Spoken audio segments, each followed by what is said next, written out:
안녕하세요. 포유한율연구소입니다. 10월 27일 날 목요일입니다. 8.15 방송에 출연할 내용인데 구독자 여러분을 위해서 미리 좀 중요한 내용은 알려드리고자 합니다. 상당히 중요한 내용이니까 여러분들도 미리 한번 숙지하고 나서 파리 로만 임 대표와 대화 내용을 들으면 좀 이해가 빠를 거예요. 제목은 2008년하고 미국발 금융위기가 발생한 연도죠. 그리고 2022년도 주가는 뭐 큰 폭으로 하락을 했어요. 위기라고 해도 아니죠. 주식시장만 놓고 보면 채권 가격도 큰 폭으로 하락했고 2008년에도 뭐 비슷한 현상이 있었죠. 미국 경제 환경은 그렇지만 이제 크게 달라요. 결론부터 얘기하면 한 7가지 이유로 다르다. 2008년은 미국 금융위기가 발생한 연도이기도 하지만은 그 진원지가 미국이죠. 뭐 금융위기로 발전한 배경은 금리 상승의 부작용이죠. 그때 이제 포유한율연구소가 2008년 미국 금융위기를 어떻게 보면 가장 먼저 예고를 했을 거예요. 2007년 10월부터 12월 사이로 기억이 되는데 그 당시 국내 경제 전문가, 정권 전문가들이 미국 경제 문제 없고 코스피도 그 당시 2100 안팎에서 2400, 500, 심지어는 3000까지 상승할 것이라는 얘기를 할 그런 무렵이죠. 그때 이제 포유한율연구소가 아마 미국 주식도 큰 폭으로 하락할 것이고 그리고 국내 주식도 코스피가 뭐 1200까지 하락할 거라고 했으니까 그 2100, 200일 때죠. 2100 안팎일 때예요. 그러니까 주가가 한 4, 50% 내린다는 얘기를 국내에서 아마 가장 먼저 했을 거예요. 미국이 어려울 것이기 때문에 한국도 어려울 수밖에 없다라는 얘기를 했거든요. 근데 원래는 제가 뭐 그렇게 미국 경제가 나쁘다고 강조는 안 해요. 왜냐하면 환경이 너무 달라도 다르기 때문입니다. 2008년 위기 당시와 그리고 2022년 뭐 올해 위기 얘기하는 사람도 있고 내년에는 뭐 위기가 뭐 현실화될 것이라 보는 사람이 거의 대부분이잖아요. 그렇지만은 환경은 완전히 다르다. 뭐냐? 2022년엔 인플레이가 가장 하두죠. 그래서 시장금리가 올라온 거예요. 그리고 기준금리를 인상했고. 근데 2008년은 그 인플레이가 없었다라는 거죠. 그냥 물가 상승률 2, 3% 정도니까 중앙은행이 뭐 희망하는 물가 상승률이죠. 그게 크게 차이 난다. 근데 이 물가 상승률이 앞에 여러 차례 얘기는 했습니다만은 가계에는 분명히 뭐 부담이 돼요. 그런데 기업 입장에서는 오히려 뭐 혜택일 수 있거든요. 그래서 지금 대부분 이제 가계 중심으로 얘기하다 보니까 또 2008년이 금리 인상해가지고 위기로 발전했으니까 이번에도 위기로 발전할 가능성이 아주 높다라는 얘기를 하는데 차이점이 바로 그 물가 상승률이에요. 이게 이제 소득 수준이 낮고 이러면 문제가 없는데 소득 수준도 많이 높아지고 물가가 올랐다는 거죠. 그러니까 소비에 문제가 없다는 거죠. 실제 3분기 뭐 소비 8, 9월을 보면 전년 동기 대비 한 10% 소비가 증가했거든요. 거래 건수도 증가하고 그 다음에 소비액도 증가하고 그러니까 물가 상승을 이겨내고 있다라는 거죠. 뭐 또 기준금리 높아진 것까지 이겨내고 있다. 기업은 또 물가가 상승하면 또 소비가 증가하면 뭐 수혜 집단이죠. 그리고 3분기 실적도 나쁘지 않았다. 금리가 뭐 3분기가 공격적으로 인상된 시기죠. 그럼에도 불구하고 3분기 뭐 실적도 나쁘지 않더라. S&P 500 기업 중에서 이제 100개 기업이 실적을 공개했는데 그 중에 70% 이상은 서프라이즈더라. 그러니까 이게 과거와 다르다는 거죠. 금리 인상을 해도. 그래서 이제 4분기에도 그러면 이런 현상이 나타날 거다. 그러니까 우려하는 것이 그 극한타. 뭐 임금도 올랐고 그 다음에 소득도 증가했고 그렇기 때문에 그 금리 상승과 그 다음에 물가 상승에도 소비가 크게 줄지 않더라라는 것이 이제 2007년 8년과 지금의 차이예요. 뭐 실적을 보면 9월 산업 생산이 0.3% 증가했으니까 뭐 한 달이기는 하지만은 연율로 계산하면 4% 5%뭐 GDP 증가 요인이거든요. 이 산업 생산은 서비스업, 제조업 다 포함되니까 뭐 GDP 성장률과 가까운 거죠. 9월 한 달이긴 하지만은 그 다음에 또 큰 차이점은 2008년은 2007년부터 뭐 달러 약세가 시작됐는데 2008년에는 달러 인덱스가 뭐 70 안팎까지 떨어졌죠. 뭐 2007년에 이미 80까지 떨어졌으니까 2007년 10월경에 달러 인덱스가 뭐 80 이하로 들어갔을 거예요. 근데 원래는 2022년은 금융위기 직전이 2007년이니까 내년에 그러면 위기가 온다고 하고 뭐 그 많은 사람들이 그렇게 얘기하니까 그런데 달러 인덱스가 고공행진을 한단 말이죠. 그러면 이것이 어떤 혜택이 있느냐는 거죠. 미국에 지금 재무장관은 그 옐런 재무장관이죠. 연준 의장 출신이기도 하고 그 달러 인덱스 고공행진 다른 나라가 나쁘다라는 거죠. 그래서 달러 인덱스 고공행진을 한다. 근데 이게 미국에 이익이 되는 것도 있거든요. 그게 뭐냐면 미국은 수입이 많은 나라예요. 뭐 20년 이상 그 무역 수지 적자 국가니까 수입이 많은 나라예요. 그럼 달러 인덱스 고공행진은 수입 물가 하락이죠. 즉 소비 증가의 원인이라는 거죠. 그 물가 상승은 그 소비가 감소 요인이지만은 달러 인덱스 고공행진은 그 소비 증가의 원인이다라는 거죠. 왜냐면 수입 물가가 사니까요. 그래서 이제 물가 뭐 계산할 때 이제 수입 물가가 다 반영되는 건 아니거든요. 대표 품목이 있어요. 예를 들어서 휴대폰을 하면 몇 년도에 생산된 뭐 것이 기준이에요.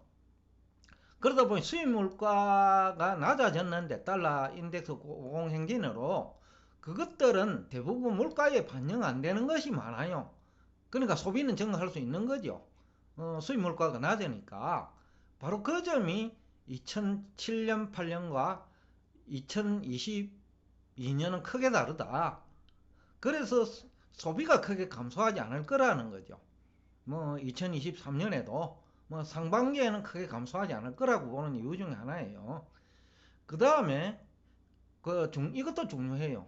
2008년에 위기 발생 이후에 공격적인 금융정책, 재정정책을 했어요. 2007년 말만 하더라도 미국 본원 통화량이 그 8,030억 달러밖에 안 됐거든요. 1조 달러가 안 됐죠. 그런데 지금은 뭐 거의 6조 달러잖아요. 그러니까 7배가 증가한 거죠. 그러니까 유동성이 이미 공급대가 있는 상태다. 다만 화폐 유통 속도가 둔화되어 있다. 그렇기 때문에 화폐 유통 속도만 뭐 재정 정책이나 아니면 주가 상승 등으로 화폐 유통 속도만 살아나면 문제가 없다라는 거죠. 그게 2007년과 크게 차이죠. 2008년하고. 그리고 그 2022년은 경기 침체를 막기 위해서 선제적으로 재정 정책을 지금 법안이 8회 통과가 2개나 됐죠. 반도체 관련법하고 육성법이죠. 그 다음에 인프레 감축법. 이 금액이 적지 않거든요. 이게 이제 2023년과 2024년, 2025년에 걸쳐서 지출될 거예요. 근데 이 금액이 적지 않은 돈이에요. 그러니까 경기 위축을 막을 수 있고, 이 재정 선제적 이제 대응이죠. 경기 침체를 막거나 지연시킬 수 있고 억제할 수 있다는 거죠. 달러 인덱스 고공행진과 함께 이것도 수입 물가가 낮으니까 그 경기 침체를 막을 수가 있죠. 그러니까 2007년 8년과 2022년은 많은 부분이 큰 차이가 있다. 그 다음에 또 큰 차이는 2007년 8년은 미국발 위기니까 앞에도 제가 얘기했습니다만 2007년 11월부터 제가 경고를 했거든요. 미국 경제에 굉장히 어려움이 예상될 거다. 그리고 코스피 지수는 1200까지 하락할 거다라는 얘기를 저 기억으로 2007년 11월에 얘기했는데 원래는 그렇게 제가 얘기 안 하잖아요. 다르다는 거죠. 지금 언론 등에서는 미국의 경제 위기를 예상하는 사람 중에 2007년에도 적중했다 이 사람들이. 그러니까 그분들의 얘기가 신뢰성이 있을 거다라는 얘기인데 포유 환율 연구소도 2007년에 미국 경제가 굉장히 어려울 거라고 예상을 했는데 원래는 다른 얘기 하거든요. 왜냐? 환경이 완전히 다르다는 거죠. 그래서 2008년에는 그 7년 8년이죠. 미국에서 일본, 유럽으로 돈이 유출됐어요. 그런데 2021년 이후에는 그 미국으로 돈이 들어와요. 그러니까 이게 무엇을 의미하느냐? 다른 나라는 어렵고 미국은 고금리 시대에 이자 부담 없는 자본이 많이 들어오는 거예요. 그러니까 이자 부담이 없는 자본이 고금리 시대에 많이 들어오니까 그 경기 위축을 막아주는 거죠. 그래서 물가가 고공행진함에도 미국 국채 금리가 낮은 또 이유 중에 하나죠. 일본계 자금, 유럽계 자금, 영국계 자금이 들어와 가지고 미국 채권을 매수해주고 있다는 얘기죠. 단기채는 매수해도 아무 문제 없거든요. 달러 가치만 고공행진한다면. 그러니까 과거와 다르다는 거죠. 그러니까 그때는 미국발 위기 때문에 돈이 유출됐다면 2007년 8년이죠. 지금은 오히려 미국 밖에서 미국으로 돈이 들어온다. 더군다나 고금리 시대에 공짜배기 돈이 들어온다. 그래서 과거와 다르다. 유동성이 실물 경제와 금융시장에 미치는 영향이 크기 때문에 상당히 중요한 그 경제 환경 차이다. 그래서 그렇게 나쁘지 않을 것 같다라는 주장을 하는 근거이기도 하고요. 또 하나 2008년은 주가 지수가 큰 폭 하락하면서 그 다음에 실업률도 증가했어요.